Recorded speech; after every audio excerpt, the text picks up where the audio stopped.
Quando você pensa em Wakanda, qual é a primeira coisa que vem à sua cabeça? Tecnologia avançada, naves invisíveis ou montanhas do metal mais valioso do universo? É muito fácil olhar para o Pantera Negra e focar apenas no Vibrânio, mas a verdadeira força da nação mais poderosa da Marvel não vem da ciência, vem do sangue. Wakanda não é apenas um paraíso pacífico, é um império forjado por deuses ancestrais, rituais sagrados e guerras muito brutais.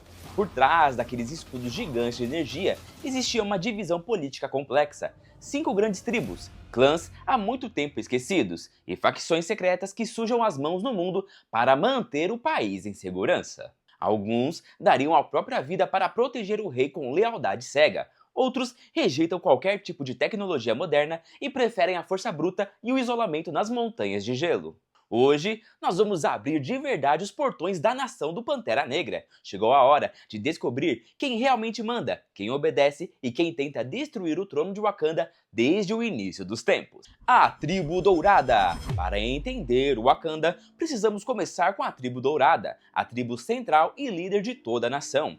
A história deles começa com um guerreiro e xamã Bashenga. Ele foi o fundador da tribo e o primeiro Pantera Negra da história. Nem sempre existiu vibrânio em Wakanda. Foi um meteoro gigantesco feito desse metal que caiu na Terra e alterou permanentemente o solo e a vegetação devido à radiação cósmica que emitia. Isso transformou a região em uma mina de quantidades absurdas de vibrânio. Com uma terra cheia de recursos tão incríveis, o esperado aconteceu. As tribos locais da época de Bashenga entraram em guerra para dominar a região. Foi aí que a deusa Pantera Bast escolheu Bashenga e o guiou até a erva coração, uma planta mutante afetada pelo vibrânio no solo.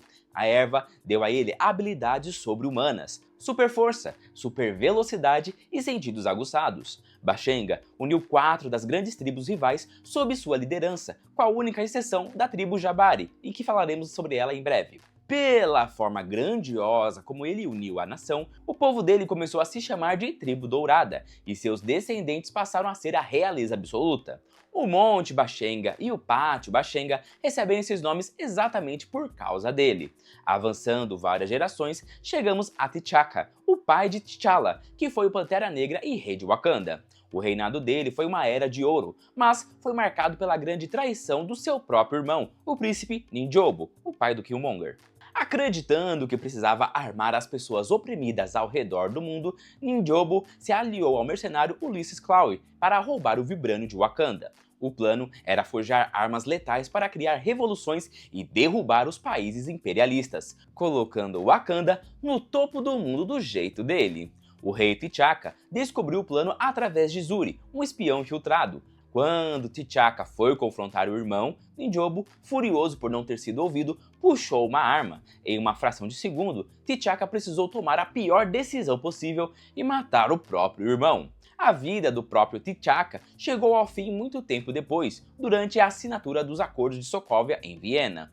Uma bomba explodiu no meio do seu discurso, matando ele quase instantaneamente. Ele morreu nos braços do filho, T'Challa. Embora isso tenha sido um plano de Zemo para incriminar Bucky Barnes e destruir os Vingadores, a morte do pai foi o ponto de partida para T'Challa assumir o trono.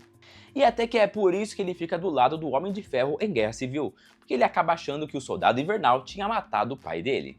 O que vem a seguir é a coroação de T'Challa no primeiro filme do Pantera Negra. Wakanda tem uma tradição rígida. Qualquer um pode desafiar o novo rei em um combate até a morte ou submissão pela coroa, mas ninguém se atreveu, até M'Baku, o líder dos Jabari, aparecer. Eles fizeram uma luta incrível, mas M'Baku acabou perdendo. T'Challa sabe muito bem como é perder. Ele tomou uma surra feia do Eric Killmonger e foi jogado de uma cachoeira, perdendo assim o trono de Wakanda por um tempo. Mas ele voltou ainda mais forte, derrotou Killmonger e retomou o seu lugar. O mais importante é que ele tomou uma decisão que mudou Wakanda para sempre. Pela primeira vez na história, ele abriu as fronteiras do país e compartilhou o segredo do vibrânio e dos recursos de Wakanda com o resto do mundo. A Tribo Dourada é o coração do reino e tem o costume peculiar de decidir quem comanda o país através de lutas sem camisa no topo de cachoeiras.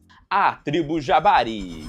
Também conhecidos como a Tribo da Montanha, eles são o único grupo de Wakanda que rejeita abertamente o uso da tecnologia de Vibranium.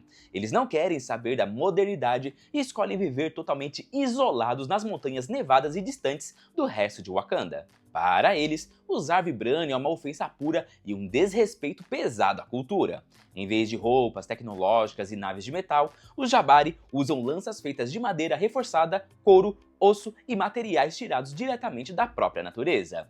O estilo de luta deles é brutal, focado em força física avassaladora e impacto. O palácio deles também é totalmente esculpido em madeira resistente, sem uma única gota de metal. Na batalha e nos rituais, eles imitam o grito de guerra dos gorilas.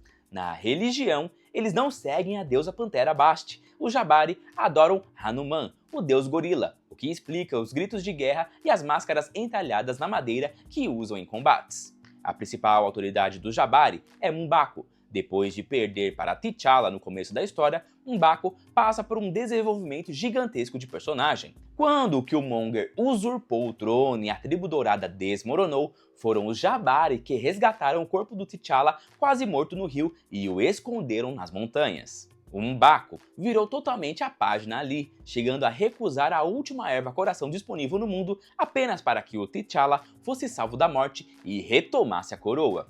Os Jabari deixaram as montanhas de lado e se jogaram na guerra, lutando com muito peso e brutalidade na Batalha do Monte Bashenga contra as forças armadas do Killmonger. Foi o maior envolvimento da tribo em várias décadas, o que fez o M'Baku finalmente aceitar uma cadeira permanente no Conselho de Wakanda. Ele ainda liderou o povo contra o exército de alienígenas do Thanos na Batalha de Wakanda. E se pensarmos bem, eles lutaram de igual para igual usando apenas paus e pedras pesadas. Após a morte trágica de T'Challa no seu segundo filme, M'Baku vira o pilar da razão dentro do país. Ele questiona as ideias precipitadas da jovem Shuri, alertando sobre o perigo de fazer guerra enquanto está cega de dor e raiva após perder a mãe.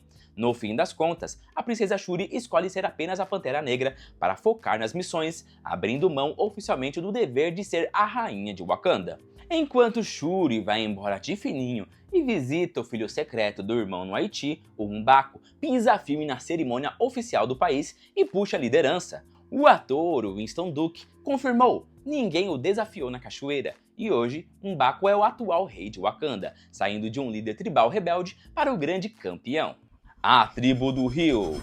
A Tribo do Rio foi uma das 4 originais que Bashenga uniu no passado distante. Eles são fáceis de reconhecer porque se vestem de verde e o principal visual deles é usar muitas conchas ornamentadas por cima das roupas luxuosas, mostrando de cara que eles controlam o território que acompanha os grandes rios de Wakanda. Eles também curtem muito vestir e adornar peças com puro couro e pele de crocodilo, o que é moda por lá e não tem como discutir. Eles são representados por um ancião com um disco labial nas grandes reuniões do governo, sempre decidindo questões junto com o rei. O mais importante sobre eles é que essa tribo administra literalmente todas as vias fluviais do país, usando altas tecnologias de vibrânio para abrir, redirecionar e fechar as redes de água onde e quando for preciso. Se um invasor tenta chegar pelos mares, eles se tornam de vez a força naval do Exército Nacional de Wakanda. O grande navio chamado Leopardo do Mar pertence a essa tribo. E sim, eles têm até gigantescos canhões sônicos escondidos embaixo dos cascos dos barcos para afastar os monstros. A Tribo da Fronteira. A Tribo da Fronteira é a grande responsável por proteger os limites de Wakanda por terra. A missão deles é muito clara: manter a ilusão de que o país é apenas uma região pobre de agricultores e impedir que qualquer invasor chegue perto da cidade secreta.